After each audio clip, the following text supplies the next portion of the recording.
Salut les amis poissons, on se retrouve pour votre guidance sentimentale pour le mois de novembre 2021. J'espère que vous allez bien les amis. Alors on y va, c'est parti, on va aller regarder un petit peu ce que disent les cartes pour cette guidance sentimentale pour novembre. Alors allons-y, c'est parti. Donc la carte de où en est la relation, j'ai tiré le valet d'eau, la compréhension. Donc c'est une carte des émotions. Donc apparemment vous êtes sur une phase avec l'autre personne qui pose question par rapport peut-être à des notions de liberté, des choses autour de ça. Alors on continue, on va y revenir tout à l'heure. Alors la première énergie pour vous, c'est la numéro 13 des arcanes majeures, la transformation.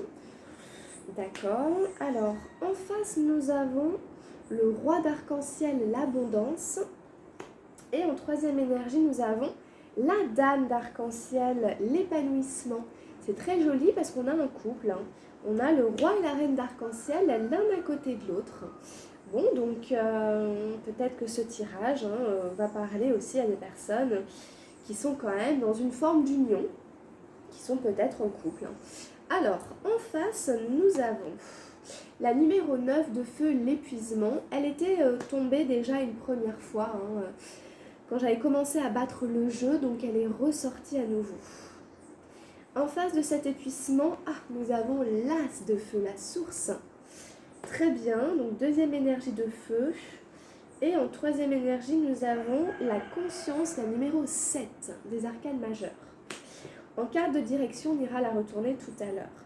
C'est un beau tirage, les amis poissons. Pour ceux à qui ça va parler, pour ceux qui vont se reconnaître dedans, il y a quand même des choses très intéressantes. Donc nous avons deux énergies arc-en-ciel, nous avons une énergie d'eau, nous avons deux énergies de feu et nous avons deux arcanes majeures. Nous n'avons pas d'énergie du mental, nous n'avons pas d'énergie air. Ok, alors c'est parti pour la description des cartes. Donc, sur la compréhension, vous voyez bien un oiseau qui regarde en dehors de la cage. Donc l'oiseau, ça pourrait vous représenter ou représenter la relation. Et puis on se demande si on n'irait pas voler un peu plus loin, un peu plus haut, prendre un risque. Donc ça peut parler de différentes manières en fonction de la situation que vous vivez. C'est l'idée de rester quand même dans une forme de zone de confort qui serait représentée par exemple par la cage. Et en même temps, donc il y a des notions de sécurité, c'est sécurisant, et en même temps, il y a des notions d'être aussi restreint dans ses mouvements ou dans ce qu'on pourrait vivre. Le fait qu'on n'aille pas plus loin ne nous permet pas non plus de vivre certaines expériences. Alors, à voir comment ça peut résonner dans votre relation sentimentale avec la personne. Est-ce que vous vous sentez prisonnier de la relation? Est-ce que la liberté, c'est aller voir ailleurs? Est-ce que je peux me sentir libre bien que je sois en couple? Est-ce que le couple, c'est forcément une privation de liberté, une forme d'enfermement? Ou est-ce que j'ai quelque chose à comprendre, à équilibrer parmi toutes ces notions-là? Donc c'est plutôt ça, trouver l'équilibre entre, par exemple, je décide de m'engager avec quelqu'un, mais je garde mon autonomie, mon indépendance, mes activités, enfin, à voir en fait, à voir à quel endroit ça peut se situer en fonction de votre situation. Il y a plein de cas de figure, vous voyez, par rapport à cette allégorie-là. Donc vous la situerez en fonction de comment ça résonne. On est sur cette chose-là, sur cette espèce d'entre-deux. Alors, dans votre première énergie à vous, c'est la numéro 13 des arcanes majeures, la transformation. Donc ça, c'est une carte très puissante. C'est la carte d'une transformation profonde, d'un vrai changement en profondeur. C'est un peu la carte de la mort et de la renaissance. Donc il y a peut-être quelque chose que vous allez laisser derrière vous. Peut-être il y a quelque chose que vous allez abandonner ou duquel vous allez faire le deuil. parce que ça peut être aussi une espèce de renoncement, une espèce de deuil. Il y a eu un avant, il y aura un après, la transformation. C'est le phénix qui renaît de ses cendres. Donc il y a comme une espèce de renaissance dans la vie amoureuse, sentimentale et affective.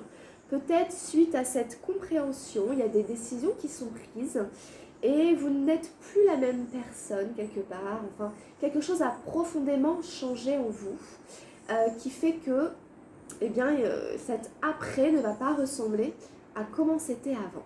Donc vous allez traverser un moment important, une phase de votre vie assez intense, et vous allez laisser quelque chose pour vous ouvrir à quelque chose de nouveau. Donc il peut y avoir du nouveau dans votre vie. Attendez-vous quand même en effet à ce qu'il y ait une forme de nouveauté qui se prépare, qui arrive, qui s'installe. Alors, en face, c'est l'abondance. Donc, on vous invite à traverser cette transformation pour vous ouvrir à une abondance. Pour vous ouvrir à une abondance.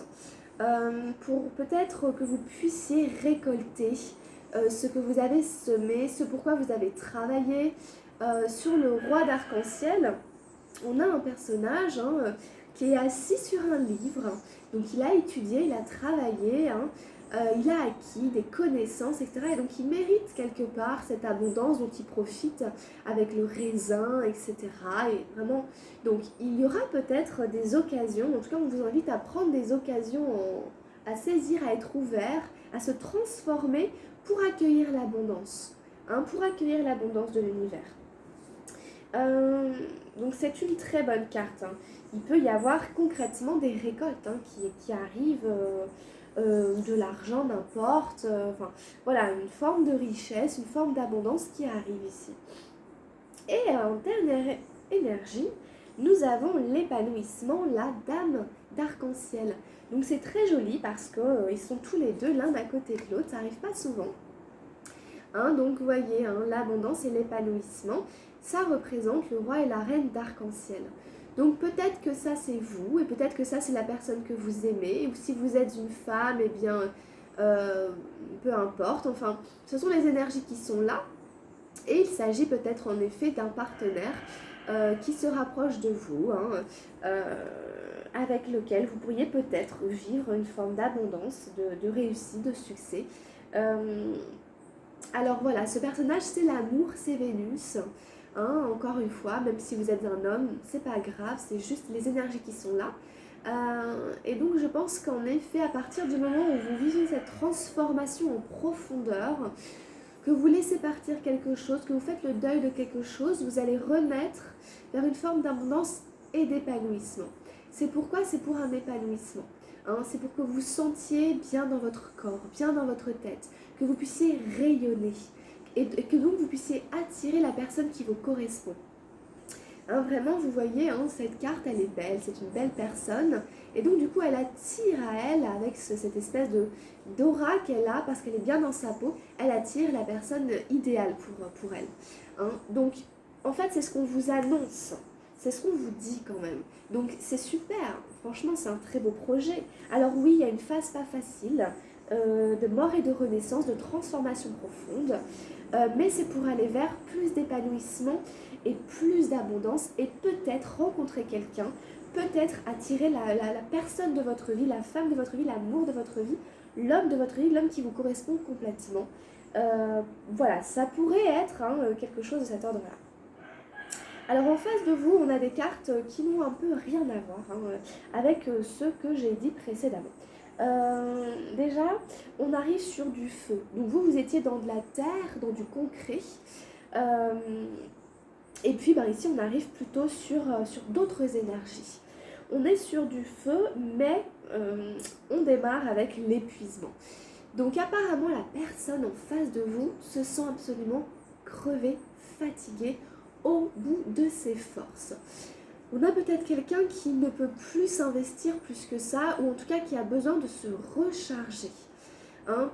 Pour des raisons que vous connaissez mieux que moi, on a une grosse fatigue, un burn-out, un gros coup de barre, on a eu trop de pression, on arrive à peine à se lever de son lit, on n'a plus d'énergie, on n'a plus de force. ça peut être aussi la fin, hein, parce que c'est un numéro 9 d'une série d'épreuves qui ont peut-être duré hein, depuis plusieurs mois, peut-être plusieurs années, où on a dû faire front, on a dû se battre, on a dû être fort ou forte. Et puis au bout d'un moment, on craque un peu, on rend un peu les armes, on dit ben là, moi j'en peux plus, j'arrête. Je rends mon tablier et puis voilà. Donc c'est la fin, hein, c'est la fin. Il y a peut-être un climax comme ça, un summum pour ensuite qu'on puisse passer sur d'autres énergies. Après le 9, c'est le 10, le valet, etc. Donc voilà, c'est la fin d'une série d'événements qui apparemment dans la vie sentimentale ont absolument épuisé votre partenaire ou la personne à laquelle vous pensez. Ou alors en tout cas le fait est qu'elle n'a pas beaucoup à donner dans sa vie sentimentale parce que les épreuves de la vie l'ont absolument accablée, l'ont absolument fatiguée. Mais on a un nouveau départ, on a l'as de feu juste derrière. Donc je trouve que votre tirage est plutôt bien fait parce que là, encore une fois, on a une énergie d'action de feu qui vient rebondir derrière par rapport à cette première énergie de feu. On est dans la même famille, vous voyez, comme vous avec l'arc-en-ciel là, la dame et le roi, on reste dans la même famille de feu. Et donc comme ça, on vient s'aider, se supporter dans le fait de porter et se donner de la force.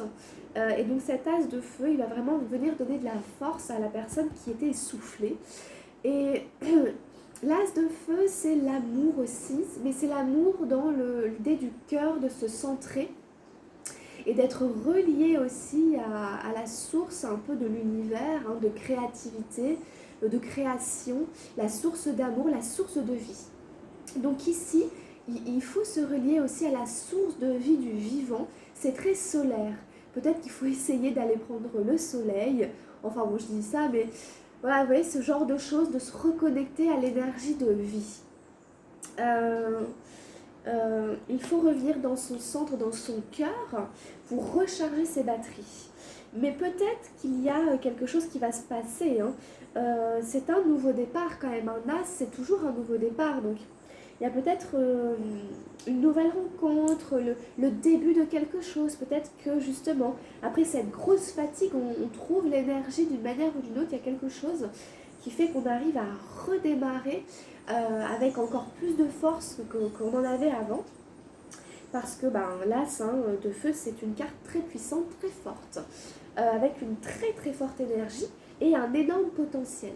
Un énorme potentiel de créativité, d'amour, d'ouverture, de cœur, d'intelligence du cœur, de savoir intérieur, de potentiel, de force. Donc la force revient très fortement. Alors, il y a quand même à traverser, comme vous aviez la transformation, là, on a la conscience. Donc, il y a quand même une prise de conscience. Hein. Pour moi, c'est vraiment la sortie de l'inconscient vers la conscience. C'est la carte, pour moi, de la psychanalyse. C'est la carte, vous voyez, où on est dans l'inconscient, dans cette ombre-là qui a l'air un peu torturée. Et on arrive à une forme d'intelligence, de vision, d'acceptation. Ça se caractérise ici par un Bouddha blanc et bleu. Donc en fait, c'est comme si on avait une prise de conscience, vraiment. Peut-être suite à un travail avec un thérapeute, par exemple, c'est possible. Ou simplement, je ne sais pas de quelle manière ça se fera, mais il y a le besoin de conscientiser quelque chose. Il y a besoin que quelque chose qui était enfoui dans l'inconscient, donc derrière, qui nous agissait, qui agissait nos comportements, nos réactions, qui nous maintenait dans certains schémas, qui faisait que, etc., va venir à la lumière de la conscience, et c'est la source qui va arriver. Ça va vous redonner une énorme énergie, même une envie, un élan, je pense.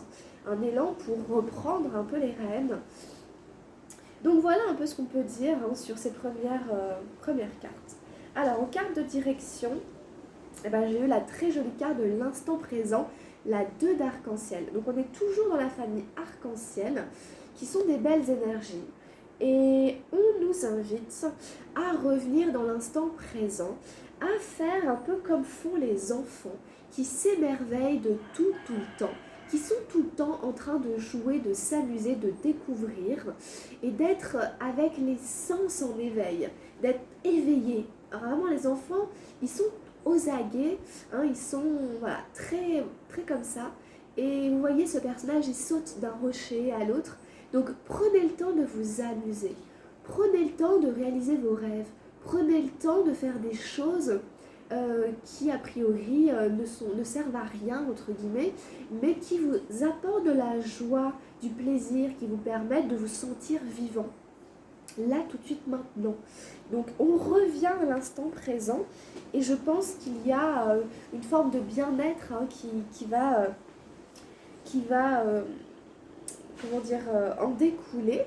Donc on prend le temps, si vous voulez, de s'amuser, de se retrouver, de partager et vraiment d'être là tout de suite maintenant sans faire des projets là sur demain, après-demain, et oui mais hier c'était comme ça. Voilà, vous et l'autre personne, vous allez revenir à ici tout de suite maintenant et on ne se prend pas la tête sur l'avenir, on ne le connaît pas, pour l'instant il n'existe pas, donc on construit déjà le présent, on fait en sorte que le présent soit super positif et qu'on ait kiffé l'instant présent, c'est tout. C'est l'essentiel. On revient à l'essentiel. Donc, c'est vraiment super sympa, moi, je trouve. Donc, on a quand même un beau tirage, les poissons. Alors, on va aller voir avec l'oracle de Gaïa, ce que j'ai tiré pour novembre. Oh, ben, on a le yin et le yang, l'harmonie et l'équilibre. C'est une très jolie carte qui me fait un peu penser aussi à la compréhension qu'on avait au départ, où je parlais en effet d'équilibre, de balance, hein, d'essayer de trouver le juste milieu. Et bien c'est exactement ce que nous dit la carte. C'est la numéro 40, donc je vais aller vous la lire. Excusez-moi, je suis un peu enrhumée. J'ai pris un petit coup de froid. Alors, pour ça je renifle un petit peu. Alors, harmonie et équilibre. Donc vous voyez bien, on a le yin et le yang en plein milieu du front. Donc ça représente le troisième œil. Et on a un papillon aussi qui représente la transformation aussi justement que vous avez dans votre tirage. Regardez ce personnage qui ferme les yeux et qui a l'air relativement en paix, ou qui est à la recherche de l'harmonie et de l'équilibre. Alors, votre refus d'accepter certains aspects de votre personnalité crée une sorte de dissonance dans votre vie. Pourtant, rien n'est mauvais en vous. Chacun de vos traits de caractère sert un but valable. En outre, vous possédez déjà ce dont vous croyez manquer. Faites une liste de ce que vous croyez être, vos défauts, et réfléchissez à leur utilité pour vous et pour autrui. Faites ensuite une liste de ce que vous pensez être vos qualités. Vous êtes naturellement convaincu qu'elles sont positives, mais n'oubliez pas qu'il existe un aspect négatif en toute chose. Efforcez-vous de réfléchir à l'aspect négatif de ces qualités. Cela vous demandera un peu de temps et une grande ouverture d'esprit, mais c'est un exercice très utile. Au bout du compte, vous vous apercevrez que rien n'est tout blanc ou tout noir et que toutes les facettes de votre personnalité ont leur raison d'être. Reconnaître et accepter ce fait sans tenter de le modifier vous procurera une vie plus heureuse et plus harmonieuse. Ça va vous permettre de relâcher peut-être aussi une forme de pression, de vous dire qu'en effet dans la vie rien n'est tout blanc et rien n'est tout noir. C'est-à-dire que derrière mes apparentes qualités, se cachent aussi des défauts. Et derrière mes défauts se cachent aussi des qualités. Hein, donc c'est ça. Donc ici on vous invite à faire un petit exercice que vous pouvez essayer de faire si vous voulez. On vous rappelle que rien n'est mauvais en vous, que chacun de vos traits de caractère sert un but véritable, un but valable. Hein, et on vous rappelle que vous possédez déjà ce dont vous pensez manquer. Hein, c'est peut-être qu'en effet, c'est peut-être que vous êtes davantage en face et que c'est la conscience ici et qu'avec ce travail, un travail que vous allez faire là d'introspection, vous allez voir, mettre en lumière quelque chose, ça va énormément vous aider à avoir une vie plus heureuse et plus harmonieuse. Les affirmations positives sont « j'accepte et j'aime ce que je suis ». Il n'y a rien à changer en moi, il n'y a que l'amour. Chaque facette de mon être est utile à autrui ou à moi-même. Je crée la santé, la prospérité et l'harmonie en chérissant la réalité. Tout ce que j'accepte grandit toujours plus en amour. Donc le fond du truc est assez important. On vous invite à ne pas chercher à changer forcément, mais plutôt à accepter, à voir, à reconnaître et à voir en quoi ça peut servir. Et du coup, recentrez-vous sur